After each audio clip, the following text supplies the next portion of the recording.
Tell us a story, Ranger Jet. Oh, okay. I could tell you about the time I locked eyes with Sasquatch, or about my brush with the elusive Chupacabra. Then there was that encounter with the Mothman. Yeah, tell us about the Mothman. Of course, I once saw a lake monster and a sea monster on the same day. Wow! That's not even taking all the ghosts, aliens, and UFOs into account. You've seen all that as a park ranger? No, son. Those are the creatures I've encountered in my cryptid crate. What's a cryptid crate? Cryptid Crate is a monthly subscription box that arrives on your doorstep each and every month. It's filled with various cryptozoology and paranormal themed items such as t-shirts, hats, art, media, and other collectibles. I want a cryptid crate. Yeah, I want one too. You can get yours by visiting www.cryptidcrate.com. Sign up is quick and easy, and shipping is always free. I can't wait to get my Cryptid Crate, but for now, how about that story? Good evening, everybody, and welcome to Unexplained Reality. I am Brian Quinn, and with me is Harrison Quinn. Sorry we hadn't been around for a couple weeks. We got a lot of stuff going on here at the house, big project going on, and I've been really busy, and Harrison's getting back into school and everything, so we'll try not to let that happen again. It was kind of out of control. It was just too much going on, and not enough of us to go around. So, how's school going, buddy? Pretty good. Got a couple tests, but other than that, pretty good. Enjoying everything? Yep. Cool. Anything new going on you want to talk about? Not really. I mean, started playing guitar, which is good. Oh yeah, that's cool. Other than that, not much. Yeah, you got a nice guitar too. Where are you going? Yep. So, hopefully you'll take into that. I need to get back into that more, because it's been quite a while since I've picked around on mine. But hopefully after we get this project wrapped up, we can maybe we can play some together. But let's see, if you have a story or an experience, something you want to talk to us or just want to talk, you can hit us up on unexplained.reality@yahoo.com. You can catch us on Facebook. We have a group set up out there. Just click to join and we'll get notified and add you. Instagram, Twitter, we're doing that too. All our stuff gets posted up to YouTube, all of our audio. We haven't done any videos or anything like that, but maybe in the future. Let's see, what else do we have? Patreon and PayPal if you want to donate. And if you have the ability to add a review or like us or whatever on your podcatcher, please do that. That just helps the show. And I think that's about it. I think I'm not gonna. Well, maybe we can scan through. Nah, you know what? I'm gonna skip the news tonight, just because it's been a couple weeks, and the show we got tonight is it's gonna be pretty long, just with the meat of it. So we'll pick that up next week, and we'll just roll into it. What do you think, buddy? Yeah. Got anything to add before we go? Mm-mm. All right. This show tonight is if you have any little kids or younger children that listen to this show, I'm not sure.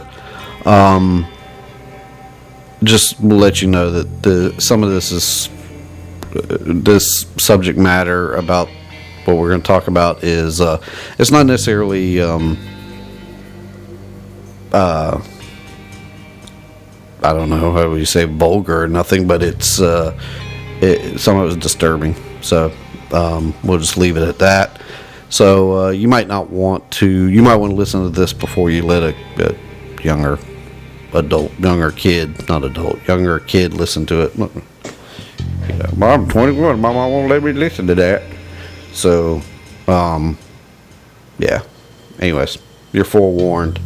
What we're talking about tonight is it's actually a South Carolina story here, since that's where we reside, and it's about Donald Pee Wee Gaskins, who is he's been called a serial killer. I don't know he was so much a serial killer as much as he was just he didn't have a problem killing people that did stuff he didn't like. So I don't know that any of it was so much, he just went around necessarily for the thrill of it. I don't know what motivated the guy. But anyways, that's who we're going to talk about tonight, and we'll just run right into it. He was born, Donald Pee Wee Gaskins was actually born Donald Henry Parrott Jr. on March 13th, 1933 in Florence County, South Carolina. He was born to a single mother. Her name was Yulee Parrott. He was the last of a number of illegitimate children. And when he was just a year old, somehow young Donald, he got a hold of some kerosene and drank it. I can't even imagine. That's pretty crazy. Well, he was a year old, so oh jeez. I think one of my brothers wound up, like, as gross as this is, I think, back in the day when my grandmother was alive and she was a younger lady, snuff was a big thing. That was a thing that women did, and my brother got a hold of, like, her snuff cans. I can't even imagine, but he didn't drink it. He just played in it, like, was finger painting on the floor with it. But that's really nasty. That is pretty nasty. But the drink kerosene, that's, I would think, like, the first time your tongue touched it, you were like, but yeah, well, anyways, young Donald drank it, and this caused him to suffer from convulsions on and off for the next couple of years. Well, no kidding. And some speculate that this, could have been the reason he suffered from night terrors as a child. I don't know how you put those two together, but yeah. Many who knew young Donald described him as, getting into things and being ornery. That's a Southern term, by the way. His mother had a number of husbands, and Donald claimed that these stepfathers would beat him regularly. And if those stories are true, then, this is probably a result of him misbehaving, since he was supposed to be a mischievous child. And however, these claims of abuse were from Donald himself, and the truth is, or from what we can tell from accounts from his family, is that Donald was actually a pretty cute kid. He was kind of small. That's where he got the name Pee Wee at an early age, because of his small stature. And everyone seemed to love him, and because of his cuteness and because he was small. And he used this kind of as a leverage point, and was very manipulative. And instead of being abused, it's more likely the truth is that he was just very, very spoiled, and there was no discipline. Nevertheless, Donald's mischief would eventually progress into more sinister acts, at a really early age. As a young child, he was known to have taken toad frogs and pulled their legs off to see what they would do. And he would also has been known to snap heads off, or was known to snap heads off of birds.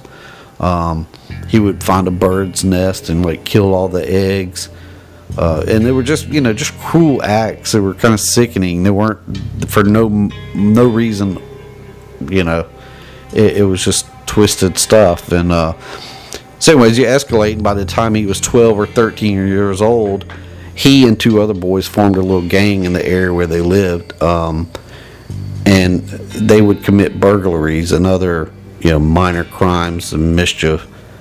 And as most criminal acts go, if you've studied anything about being as criminal or law,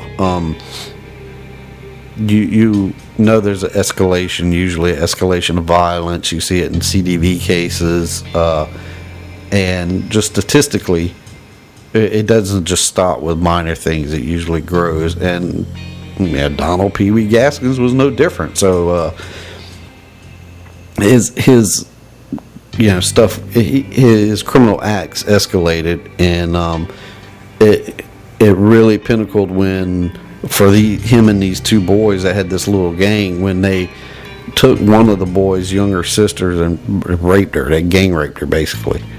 They were 12 to 13 years old and they did this. And back then, time was different. This was probably in the 50s and 40s, 50s. The punishment for this offense was a brutal whipping of all three, which hardly seems adequate, to say the least, for such a sinister, just horrible act. Well, when Donald was 14, which was in 1947, he brutally attacked a neighbor girl. He apparently made sexual advances towards her, and she resisted. So he took a hatchet and he bludgeoned her to, almost to death. He then left her in a ditch on the side of the road. A couple came along down the road and found the girl and got her to a hospital. Well, she didn't pass away, and she fingered Donald for the attack. And this sent him straight to the boys' reformatory in Florence County, where once again his small stature worked against him. Donald claims that in the reformatory he was repeatedly gang raped by other boys. This led him to attack one of the boys, and he stabbed that boy multiple times. He was placed in solitary in that reformatory, and a state psychologist evaluated Donald. And this is just priceless here. So the state psychologist came in and he found that there was nothing wrong with Donald other than he was just plain mean.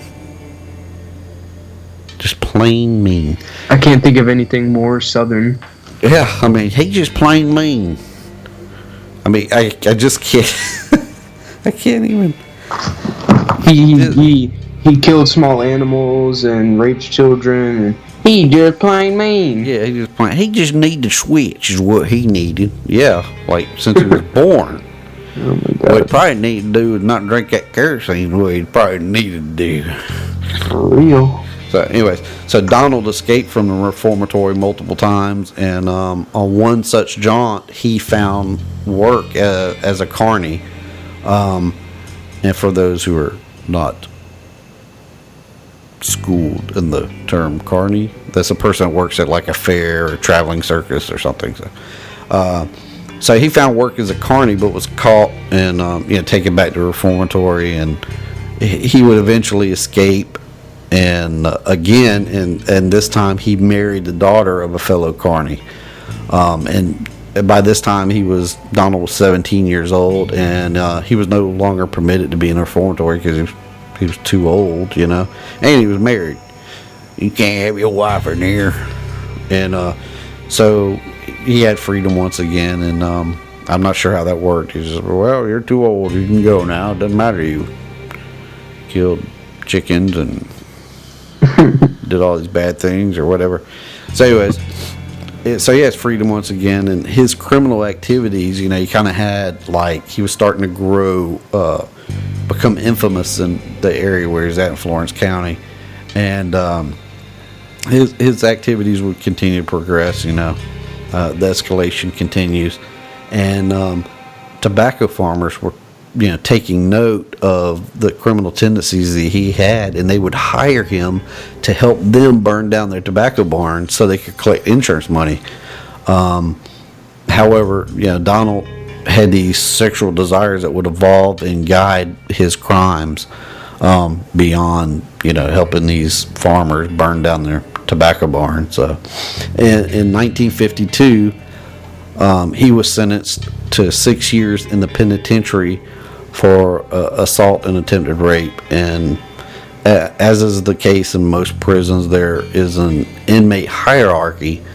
So you have you have the big bad guys, and there's some different levels. And during this 6 years of incarceration, Donald would claim that one of the bosses or big guys in the hierarchy of the prison would raped him, and basically he became his girlfriend. And because of this, Donald slit the man's throat right in front of the prisoners and guards, everybody, right out in the middle of the courtyard there, whatever, and killed the man. Well, this, the prison hierarchy here, this extended Donald's sentence for 8 years. However, it elevated his status within that hierarchy in the prison, and it kept him alive and kept him in control. I mean, remember that his name was Donald Pee Wee Gaskins because he was a small guy. I mean, he was an adult and he was 5'4", and he was not, he was at a real small build. So, in 1961, Donald was paroled for that offense, and however, as the escalation continues, his freedom would be short-lived. He was eventually arrested for rape of a 13-year-old girl. During his arraignment for this offense, or for that offense, Donald escaped by jumping out of the second-story window of the Florence County Courthouse. And he then went into the parking lot and stole a car and eluded police for several days before he was taken back into custody. This time he went to prison for 7 years before being paroled again. At which time he took a job in Sumter with a roofing company, or Sumter, South Carolina, with a roofing company, and he seemed to be kind of straightening up and get back on the straight and narrow. Yeah, but as things go, it wouldn't last. So in 1970, Donald's niece, Janice Kirby, and her friend Patricia Alsbrook went missing. Well, Donald's history, he became, and plus, he was in the family there, he became a person of interest. And he was asked if he knew anything about them disappearing, and he stated that, quote, they had been talking about running away, end quote.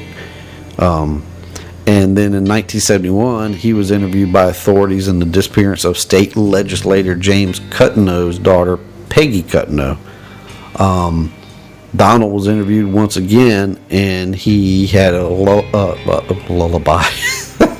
He had an alibi because of his employer could account for where he was at during the time the girl went missing.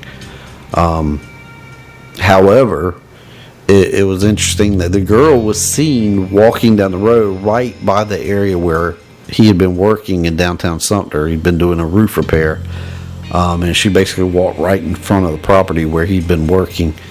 And it's interesting that during the investigation during the Cutno disappearance and murder investigation, a law enforcement official was asked directly if it was thought that Pee Wee could be involved in that murder and disappearance, and the law enforcement officer's response was that Gaskins was just a punk who pretends to be a criminal just to attract women.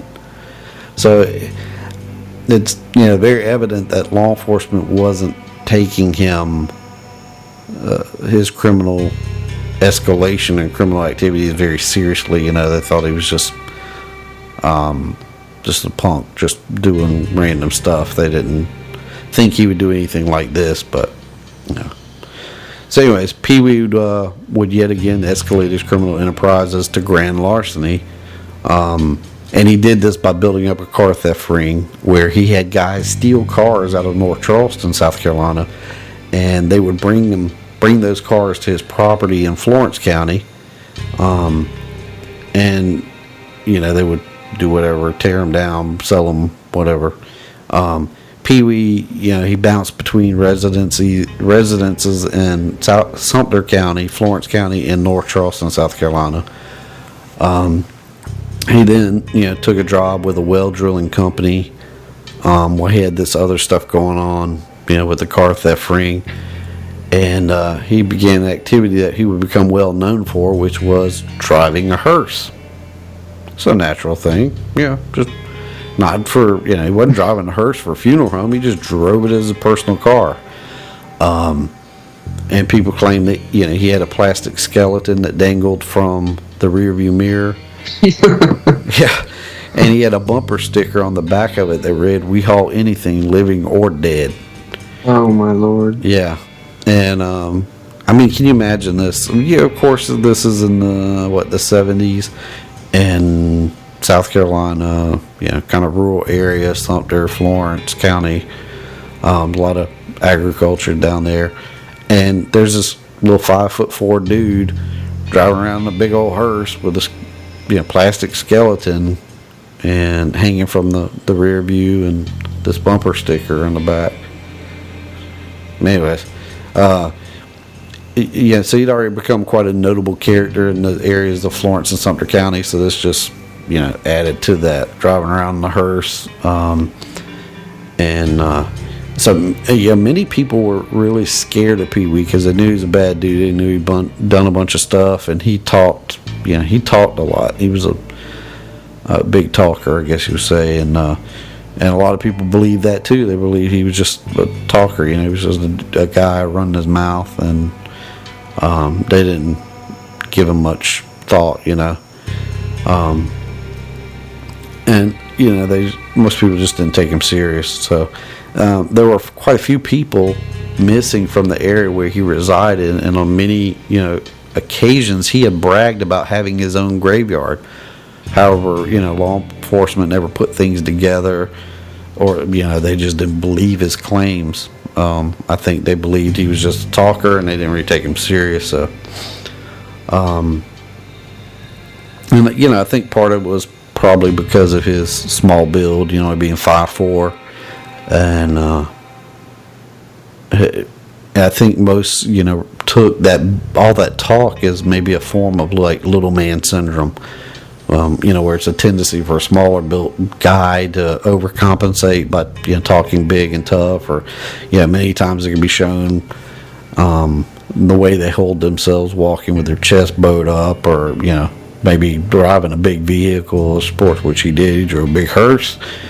I don't know, but in a lot of ways that's the feeling you get from Pee Wee, is just that he's had a super bad case of little man syndrome. But anyways, in 1975, a 13-year-old girl went missing in North Charleston. Her name was Kim Gaskins, and she was new to the Chicora grade school and had only been in the 5th grade a few days when her teacher had reported her missing. Kim's sister had stated that Kim had failed to return from a trip to the country with a neighbor couple. What I find interesting is that I don't know where Kim's parents were, but the sister, maybe the parents had already reported her missing, I don't know, but I thought it was interesting that the teacher reported her missing because the sister had said, she went off with a neighbor couple in the country and never returned.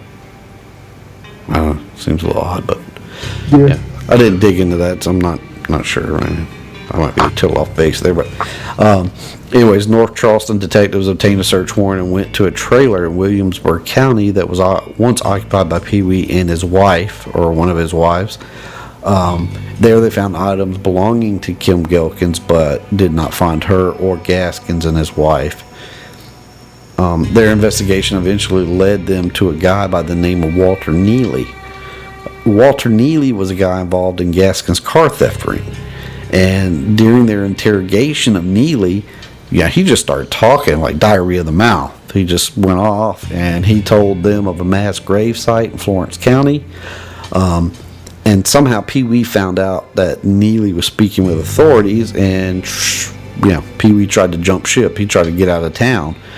The police were all over him already, and they had already staged some people to stake out Pee Wee's residence, which was at that time in the town of Sumter County, in the town of Sumter, South Carolina. So they let a cab come up to Pee Wee's house and pick him up, and then they followed the cab out and eventually pulled it over and arrested Pee Wee. When they pulled him over, they found in the cab, in the trunk, I guess, a cardboard box that contained some clothes and a .30-30 rifle that had the stock removed. They also found a .32 caliber Beretta semi-auto, and on the pistol, Pee Wee had engraved his own name on both sides. Anyways, Walter Neely eventually led authorities to the edge of a field in Prospect, South Carolina, which is in Florence County. And there, authorities formed a line and began going through the brush with probing rods. And these are pieces of rebar that are sharpened at one end and they have like a T-handle on the other. And they would push them in the ground, feeling for like soft spots in the earth, which would signal that the ground had been tampered with or dug up recently. So I don't know if if you go and try to, most soil, if you go try to drive something into it, it's compacted pretty good. But if you go to soil that's been dug up, you stick something into it, it goes in very soft. So that's kind of the concept here that they were used to figure out where dirt had been tampered with. And as they were scouring the area, one of the investigators grabbed a hold of a shrub, and it just came up in his hand. And I thought that was weird, just released. It was not like he pulled it up by the roots or anything. And he found that the shrub had been cut clean off and just placed there to look like it was growing. So as they searched, they found more shrubs like this. So basically it was like a camouflage. Somebody had just stuck these shrubs in the ground to make it look like they were natural, there. And what they discovered was 3 graves that had that day they discovered 3 graves, and they had 2 bodies per grave. And it was late in the day when they discovered them, so they placed guards on the site at night. And the next day they really got into excavating or really processing the area. By the end of that second day, they had identified 2 of the bodies as Dennis Bellamy and Johnny Knight. And these were 2 half-brothers who were involved in Gaskins' car theft ring. They were both last seen with Gaskins about a month and a half prior. And then also found were Diana Neely and Avery Howard. And as you guessed it, Diana was ex-wife of Walter Neely, and Avery was her new boyfriend. They had been missing since April 1975. And then in the 3rd grave was another ex-wife or estranged wife of Gaskins' associate Jessie Ruth Judy, and her boyfriend Johnny Sellers, and they had been missing since June 1974.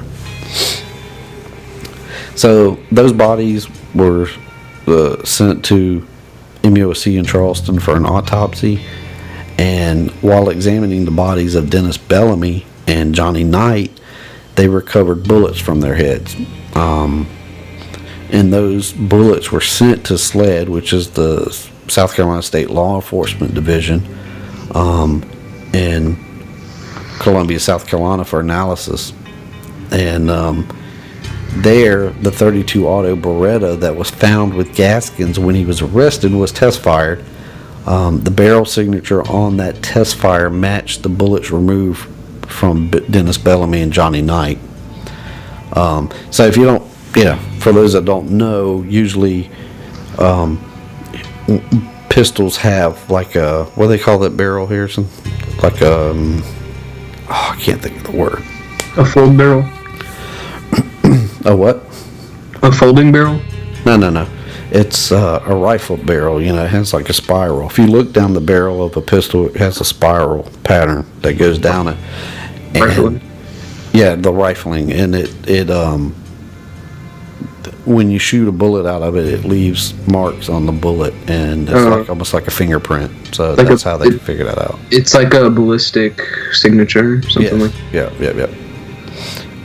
So anyways, it was appearing that, Gaskins would basically eliminate anyone who he thought might be going to turn on him, or if they were going to do something he didn't agree with. And this is what happened to Dennis Bellamy and Johnny Knight. He had suspected they were going to rat him out or rat on him about his car theft ring, so he brought them out to the property to show them a big tree he was going to use as an anchor point for pulling engines out of cars.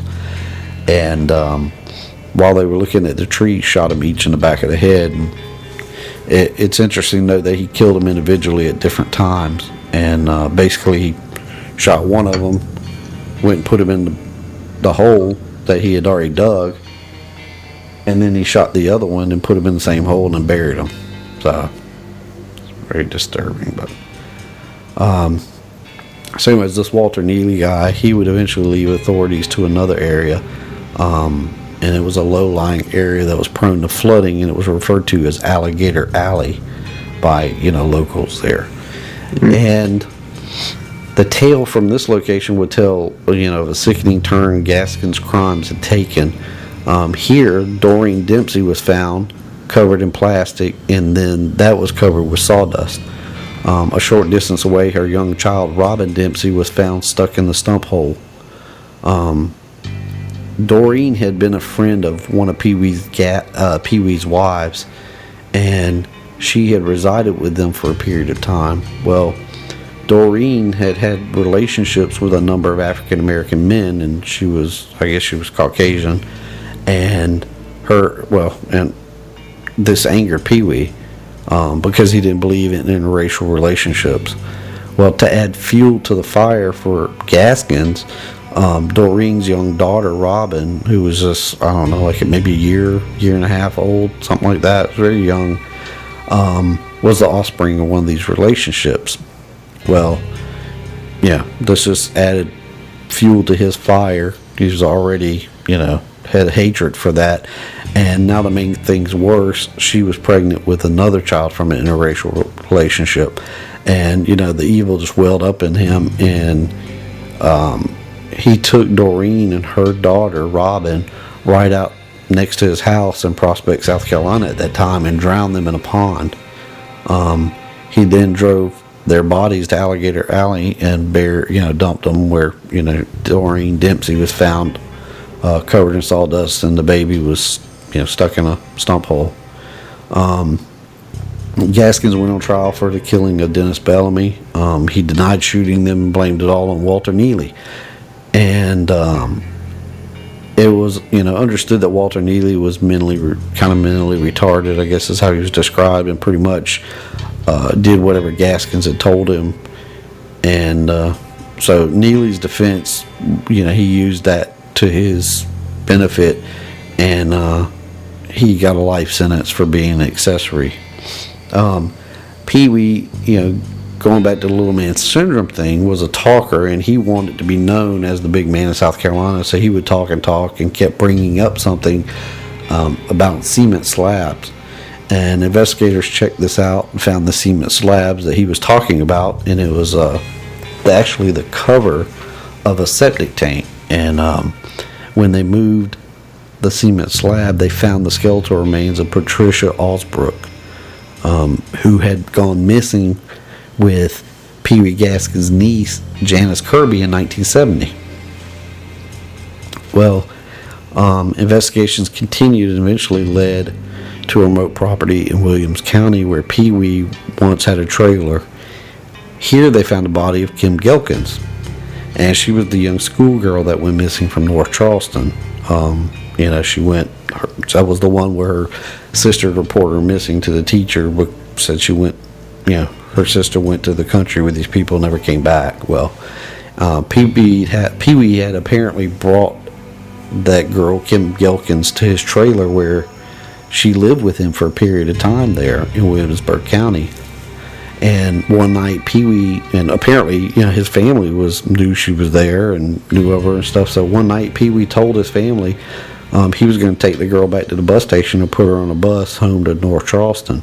Well, instead, he drove her to the field and killed her and then buried her.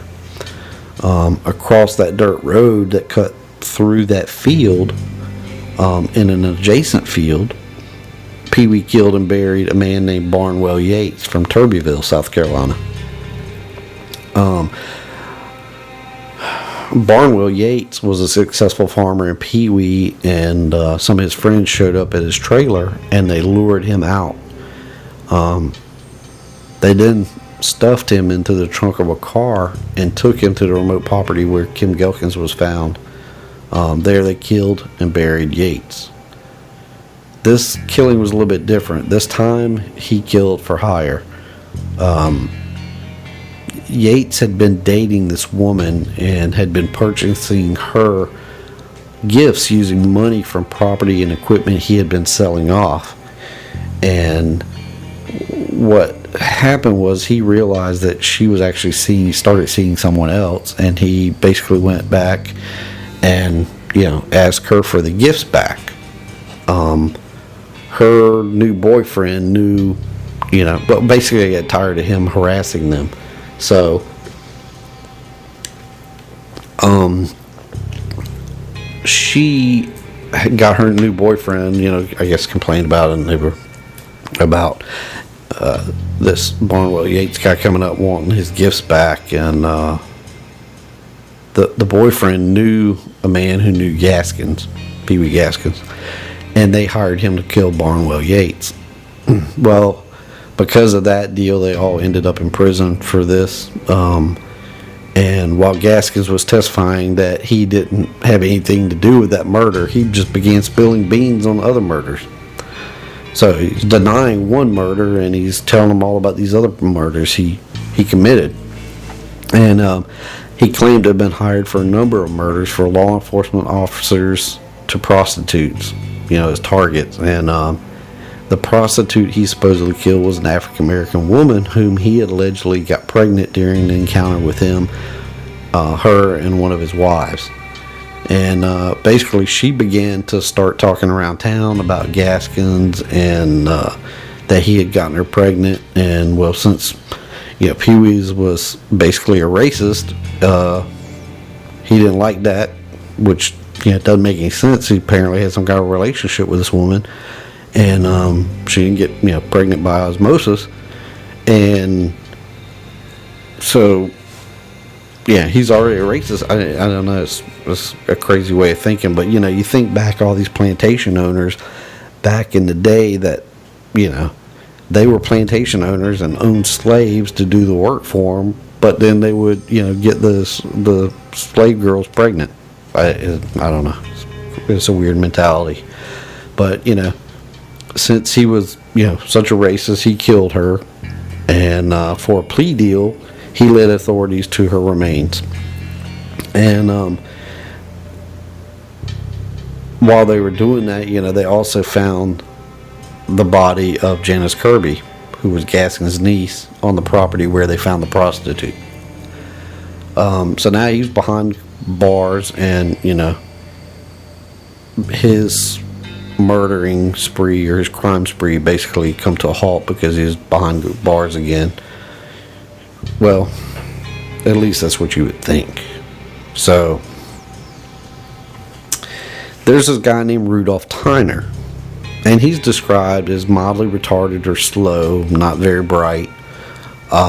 He was down along the Grand Strand, which, for those that don't know, the Grand Strand of South Carolina is the beach area, like Myrtle Beach is called the Grand Strand, that whole area.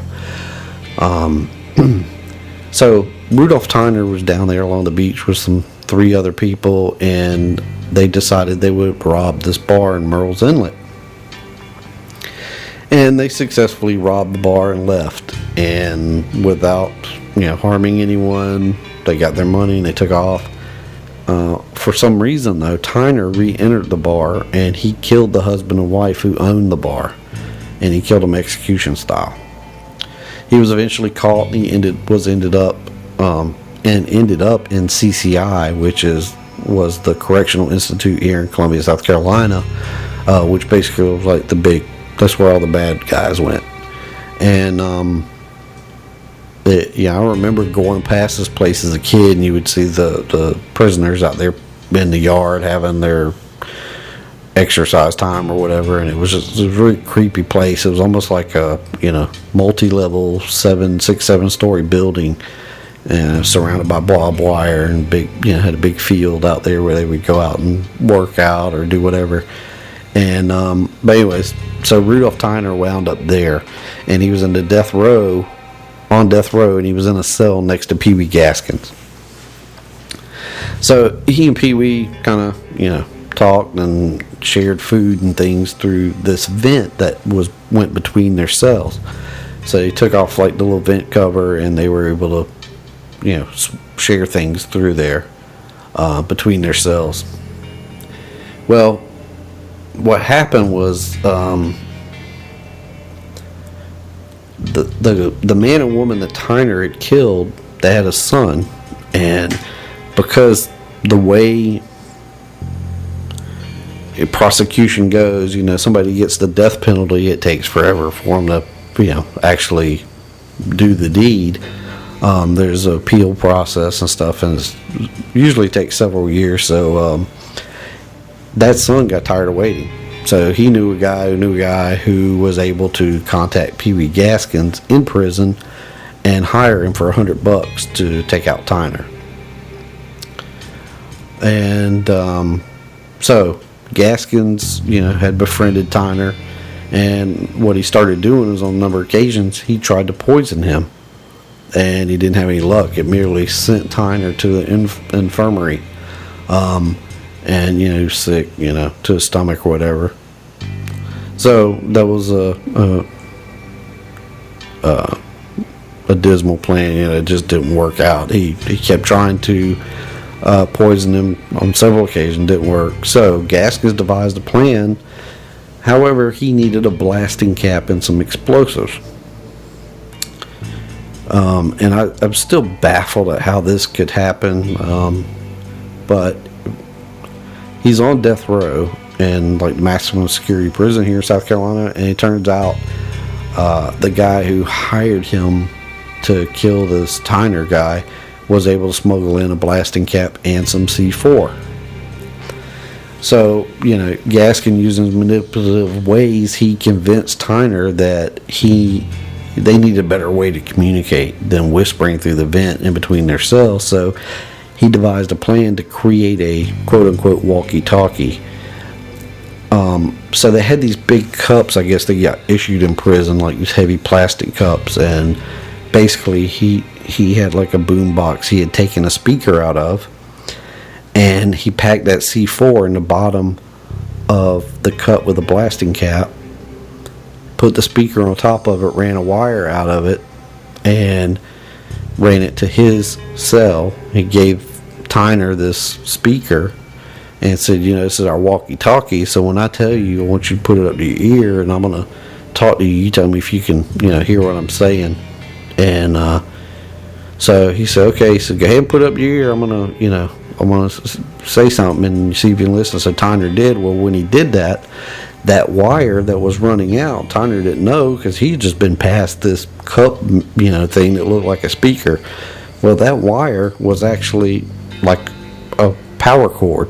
So he plugged it in a receptacle on the wall. It was wired to the blasting cap. The blasting cap went off, launched the C4, or set off the C4, and basically that speaker from that boombox went through the side of Tyner's head and almost out the other side. On death row in maximum security prison. So, welcome to prison. Yeah, welcome to prison.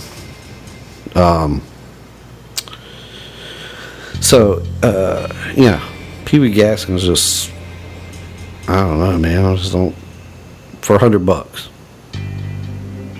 Anyways, March 1983, prosecutors attempted to get the death penalty for Pee Wee in the death of Tyner. Once again, he would run into an obstacle. The crimes of Pee Wee Gaskins were, so publicized that they had hard time finding 12 jurors that they felt would be fair and impartial. Over 300 people were dismissed before they narrowed it down to 12 jurors. And on a number of other occasions, prosecutors had attempted to get the death penalty for Pee Wee and his ruthless killings. However, the Supreme Court had overturned those attempts, but not this time. This time, Pee Wee's fate was set, and he was sentenced to die in the electric chair in the state of South Carolina. And as you know how these things go, sentencing and the actual act of performing the execution are spanned by years of appeals. Well, through those years, Pee Wee would come up every little bit and say he wanted to lead authorities to another body.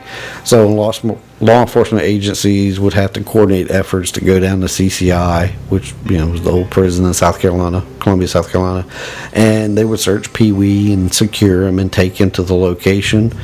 And it was always in the Prospect, South Carolina area, which was Pee Wee's old stomping ground, so to speak. And there he would lead authorities, usually made up of local Florence County deputies and SLED agents, and they would be fruitlessly wandering through dense woods, with not finding anything. So, however, on at least one occasion, and most likely on several occasions, when these type activities happen, where he claimed he was going to lead him to somebody new, another body, Pee Wee had asked them to let him go so he could get through the briars to where the body was located, easier, and then they could come in and he'd show them where it was at. Well, authorities wouldn't go for that. They took the guy off of death row. They're not going to just let him run through the woods and then track him, and find out where he's going. So there were about 10 officers that were spread out and covering all directions, just in case. And they noticed a small truck that kept cruising around the area. They would later find out that this was a coordinated event by Pee Wee and the person in the truck was there to pick him up if he had convinced authorities to let him head out through the woods without officers without them having hands on him. So he basically take off running. These were woods that he knew like the back of his hand, so he would take off, and he thought he could get away from them even though he's chained up and stuff, and he would eventually rendezvous with this person in the truck and he would be get out of there. But anyways, so not only was he just a sick twisted person, he was what we call a slick willy, in southern terms, I guess you would say. So while in the penitentiary, he somehow got direct number for the sheriff of Florence County, South Carolina. His name was Billy Barnes at that time, and he would call him on occasion with things about people he had killed. And it's also worth noting that Pee Wee walked with a very prominent limp, so it gave him the appearance that he couldn't get around very well, when the truth is if he was given the opportunity, he would run quite well. It was just another way and be slick and underhanded. But you would expect that from somebody cold-blooded like him. So, as his intimate date with the electric chair drew nearer, Gaskins upped his antics to try to weasel his way out of getting juiced, so to speak. Dick Harpootlian was the lead prosecutor on Gaskins' case, and one day he received a call from the chief of the state law enforcement division. And they apparently received information from an informant out of Florence County Sheriff's Office stating that some of Pee Wee's people, family and friends, had a plan to kidnap Harpootlian's 4-year-old daughter and trade her life for Gaskins' life, basically. This plot thankfully was busted up, and she was actually safe, was never kidnapped. However, this shows how evil he was and how he was trying to get out of the electric chair. And it wasn't so much, I don't think, the death part of it is having full control of everything. He didn't want somebody else to have that control over him. So when he was eventually transferred to the death house, which is where inmates went a couple days before they are executed, Gaskins then again attempted to commit suicide, or not again, but he attempted to commit suicide to try to control things himself. So basically, I'm not going to let them kill me, so I'll just try to do it myself. That didn't work, but on September 6th, 1991, his reign of evil and fear over South Carolina came to an end. And he was electrocuted in the electric chair in South Carolina. What is the name they give that chair, Harrison? Isn't it Old Sparky or something like that? I'm not 100% sure. I think it was called Sparky or Old Sparky or something like that. But the scene outside the prison gates, where the electric chair resides, or resided at that time, was a party. There were family members of those killed by Pee Wee, as well as just those who had followed the case and were proponents of the death penalty. So this was a day that was a long time coming. for one of the most horrific killers in the country and definitely in South Carolina. As for Pee Wee, Sheriff Billy Barnes, who was the Florence County Sheriff back when Pee Wee was, in all his mess, he witnessed the execution, and he claims that, Pee Wee came into the room of his own accord, and he had a fearless demeanor. He wasn't scared. And because the chair is so big, he had to climb up into the chair, kind of crawl up into it, because he was a small guy. And after they strapped him into the chair, he was asked if he had any last words, and Pee Wee clenched his fist and said, "Let's go." And that was the end of Pee Wee. While on death row, Pee Wee Gaskins had been approached by an author named Wilton Earl, who wanted to write Pee Wee's autobiography. However, instead of writing the story, Earl wanted to just do a series of interviews with Pee Wee and record them. Then after Gaskins' death, that was, Gaskins' terms, after his death, he would publish the recordings in book form, word for word. So it was actually the words of Pee Wee Gaskins. But that book came out and was titled Final Truth. And in that book, Gaskins would tell detailed information about his crimes. The ones he was convicted for, he would provide very detailed information about. He would then go on to tell of many, many more murders that he claims to have committed.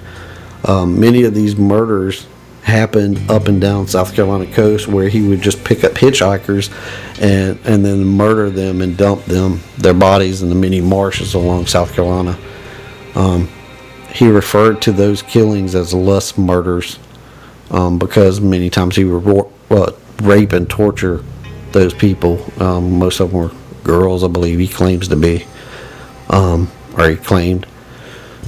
In that book, he claims his total murders was 110. Some believe that Pee Wee was definitely capable of these killings. However, most law enforcement, including Sheriff Billy Barnes, believes these claims are just Pee Wee trying to make Pee Wee bigger than what he was. And as a reporter, one of the reporters in Florence County during the time of all this was going on, stated, Pee Wee is called a serial killer. However, he is really not a serial killer. He was just a guy who killed people because he didn't like what they did. So, yeah, there's no doubt he had issues. No doubt he killed people. How many? We'll probably never know for sure. That went to the grave with Pee Wee, and even if he told you, there's no way you could, believe he was telling you the truth. We see in this book, The Final Truth, how did Pee Wee, turn into this? Even that we don't know, what the truth is. He claims he was beaten, abused, but his family says he was spoiled and not disciplined, and that is why he was the way he was. But, who knows?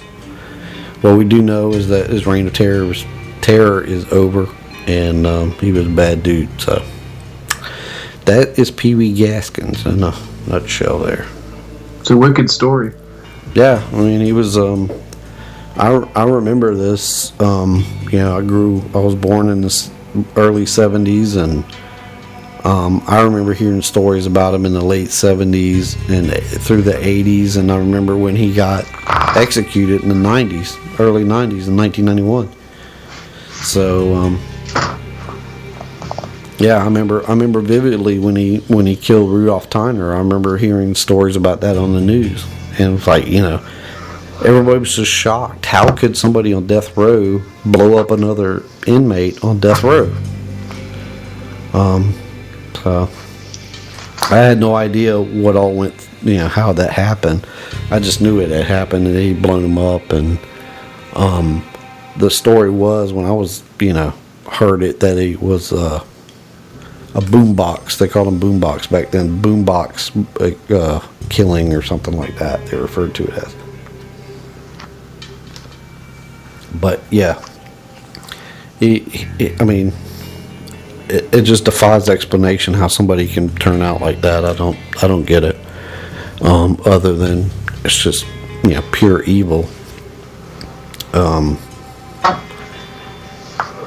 And I don't know. I mean, in some regards, I mean, yes, evil, but it's, I don't know. It's just like it's just no value to life or something.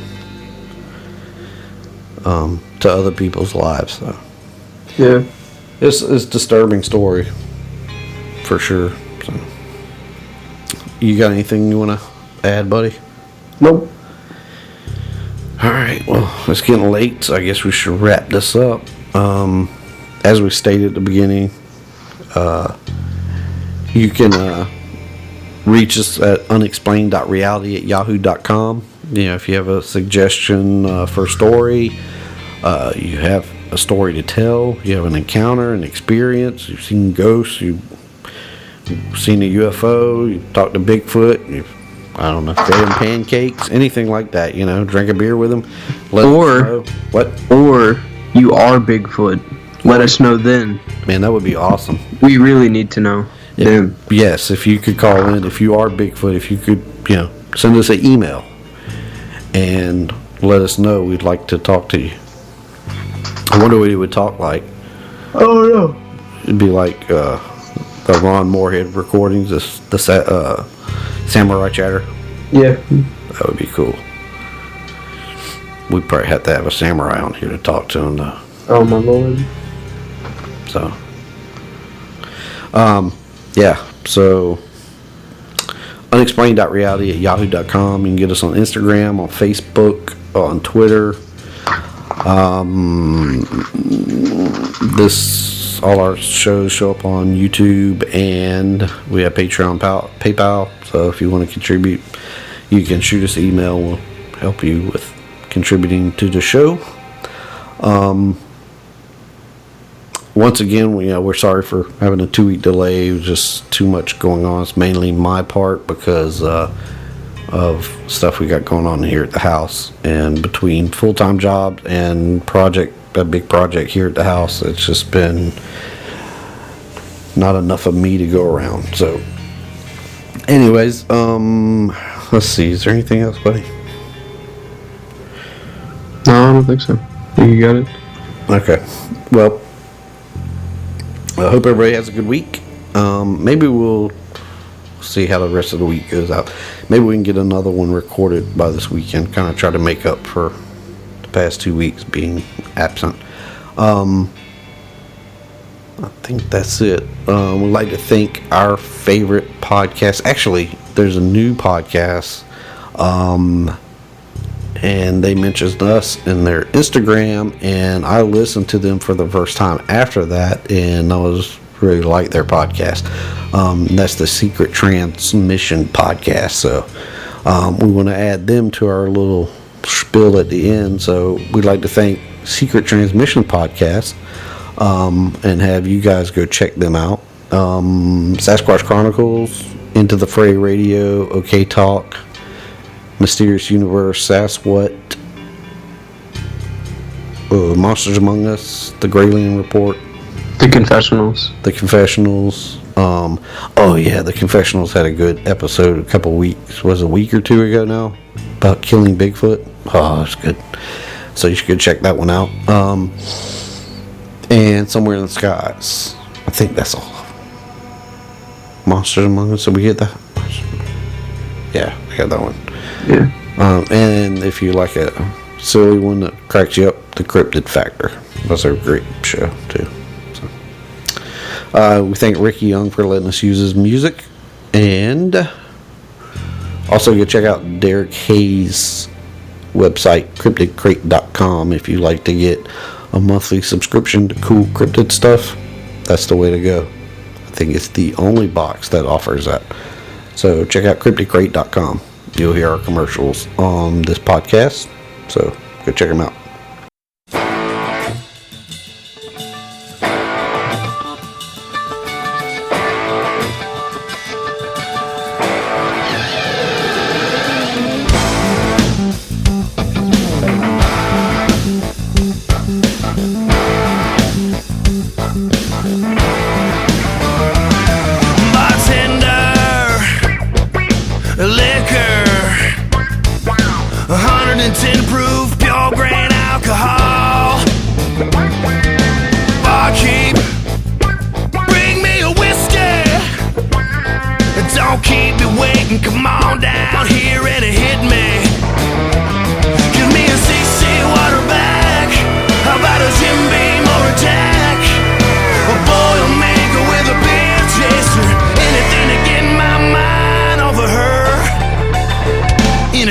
shot glass.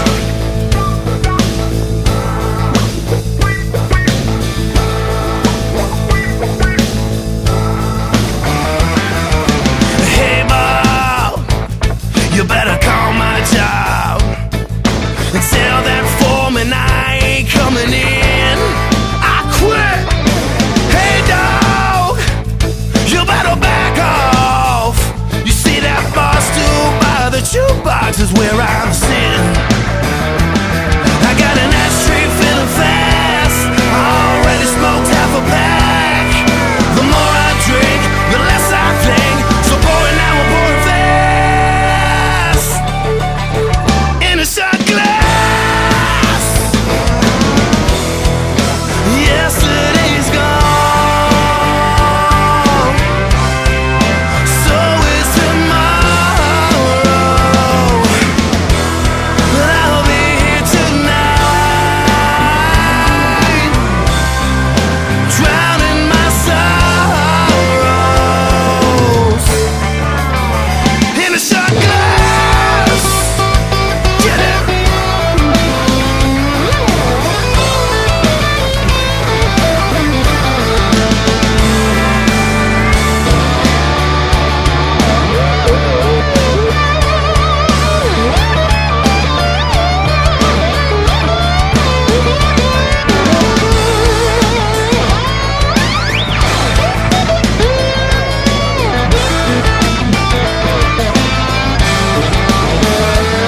Give me a CC water back.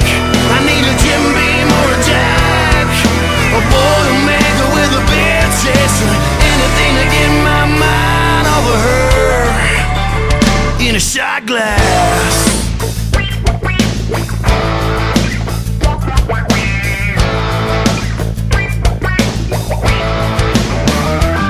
A bartender,